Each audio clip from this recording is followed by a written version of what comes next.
Hey, salut, c'est Colo qui t'envoie du love. Alors écoute, cette semaine, je te parle d'un truc qui fait que très souvent, on se décourage dans nos projets. Ça m'a été inspiré d'une histoire que m'a racontée mon chéri qui allait se balader avec notre fils de 2 ans. Ils avaient une très grande montée d'escalier à remonter où il y avait à peu près une dizaine de paliers. Et ce qui m'a frappé vraiment, c'est la réaction de mon fils qui, du coup, avant de commencer à regarder la grande montée et puis après, par contre, quand il était en cours de montée, son fonctionnement, son système, ça a été de à chaque palier s'arrêter et de se retourner direct pour regarder tout ce qu'il avait déjà fait. Et après, du coup, de repartir dans le bon sens et de regarder la suite, mais en ayant en tête tout ce qui avait déjà été accompli, quoi.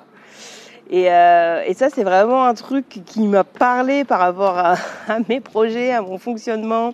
Et je pense au fonctionnement de beaucoup d'entre nous, où très souvent, comme on a un objectif, on a notre vision, donc ça c'est super, parce que c'est ce qui nous fait avancer, c'est ce qui est notre moteur. Mais après, si du coup, on s'arrête pas en route au premier palier pour... J'arrive, petit youyou. Viens, on y va. Si on s'arrête pas en route pour célébrer au premier, au deuxième palier et regarder ce qui a été accompli avec joie et surtout avec sincérité, parce que je pense que beaucoup d'entre nous avons tendance à minimiser, ou à l'inverse, c'est possible aussi de trop grandir la réalité. Mais voilà, si on fait l'exercice de célébrer en cours de route nos avancées avec une vraie approche sincère et réelle, c'est ce qui fait que du coup on repart pour la suite du projet avec la même énergie qu'on avait au début du projet, où on était à fond parce qu'on avait notre vision, on avait envie, etc.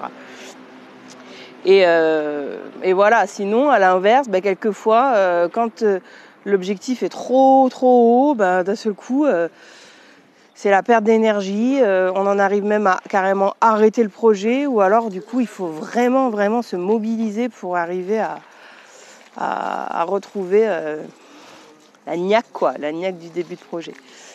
Donc voilà, c'est ce que je voulais te partager aujourd'hui. Je sais pas si ça te parle. En tout cas, moi, ce qui serait vraiment chouette pour moi, c'est si tu me partageais tes projets, mais surtout justement à travers tes célébrations de paliers. Quels sont les derniers paliers que tu peux célébrer?